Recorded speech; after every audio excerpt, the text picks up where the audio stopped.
avec Tja Limberger pour une troisième vidéo, cette fois qui parle d'harmonie. Oui, et même d'harmonie vraiment basique, simple, mais extrêmement importante. C'est quelque chose dont on aura besoin dans presque n'importe quel morceau de jazz d'avant les années 50. C'est du 5-1.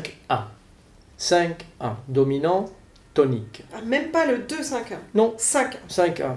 C'est bien. Et en fait, la raison pour laquelle j'en parle, c'est parce que dans quelques tonalités, c'est tellement simple que c'est presque absurde dans le genre. Alors, si je dis Ré7 Sol, Ré7 Sol majeur, qu'est-ce qu'on va prendre pour le Ré7 ?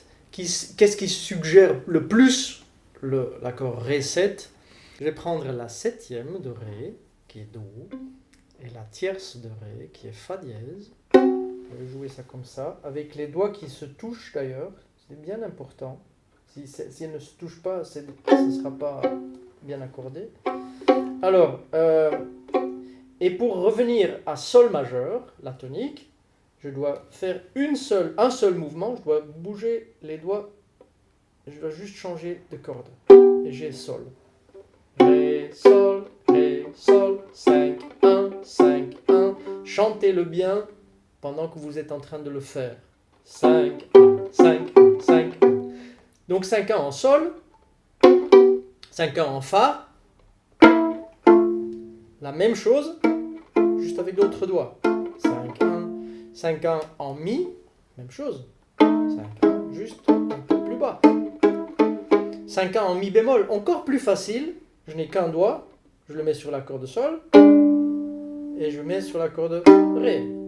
Si bémol, Ré, Mi bémol, Si bémol, Mi bémol. C'est presque Bobby Lapointe là. Bon. Et encore un peu plus difficile avec le quatrième et le troisième doigt en La majeur.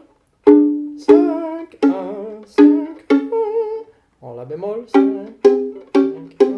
Ça, c'est les plus faciles. Mais déjà, c'est presque plus que la moitié. Donc ce qui est vraiment... Enfin bon, je dis facile, oui, parce que les doubles cordes, il faut vraiment les pratiquer. Il faut beaucoup jouer de doubles cordes. Je trouve que c'est extrêmement important. Pour le violon aussi, que pour le son, que pour la justesse, enfin bon, etc. Alors maintenant, on arrive à la deuxième partie qui est un tout petit peu plus compliquée. C'est quand on a the other shape, l'autre forme. C'est par exemple Sol 7, Do. Pour Sol 7, je vais prendre les mêmes notes, la tierce et la septième. Alors maintenant, pour en arriver à Do, je dois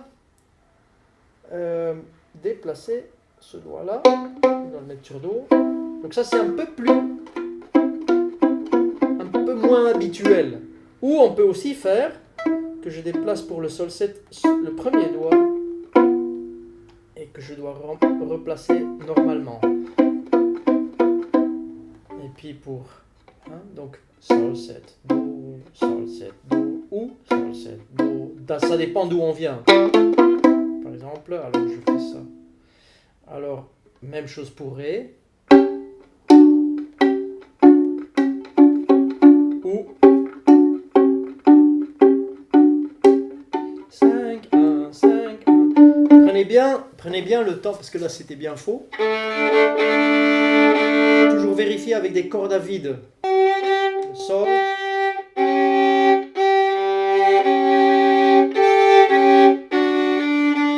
Ré.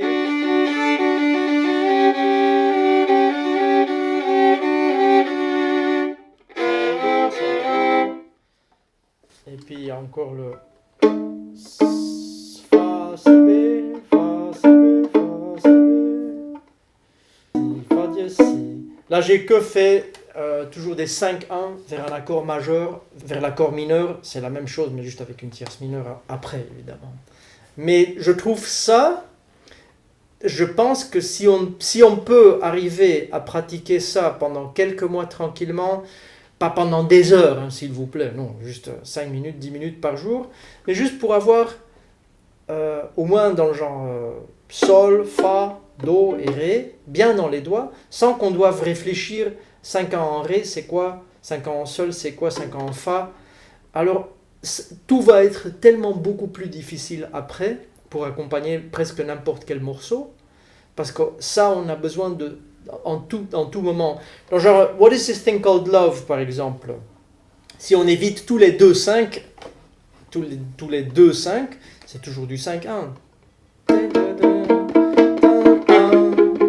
Un, 5, 1, 5 et 1, encore un. Ah bon, ça c'est autre chose. Mais donc, les choses peuvent... comment dire? C'est tellement basique qu'on en a tellement besoin que si on arrive à juste obtenir cette connaissance-là, d'avoir les doigts qui vont déjà là où on veut qu'ils aillent, sans vraiment trop réfléchir là-dessus, tout le reste sera beaucoup plus facile, je pense. Tu peux me contredire si tu veux. Ah, je ne peux pas contredire. Ben voilà, tant mieux. Moi, je pense que, après, rien que l'accompagnement... Bon, moi, j'ai commencé le violon avec Pierre Blanchard. Donc après, le premier truc qu'il m'a appris, c'est d'accompagner sur les 2 cordes graves, comme ça, justement. Bravo, Pierre Et du Blanchard. coup, ouais, voilà. Et c'est carrément, il a fait tout un bouquin là-dessus, juste sur l'accompagnement, avec justement, enfin, tu vois, en faisant ces choses-là, etc. Mais sur des morceaux.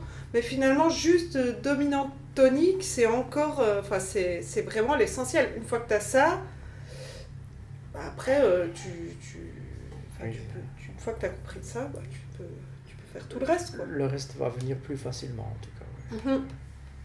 Ouais. Non, c'est bien. Et puis pourra. En espérant que ça vous aide. Merci. Avec plaisir.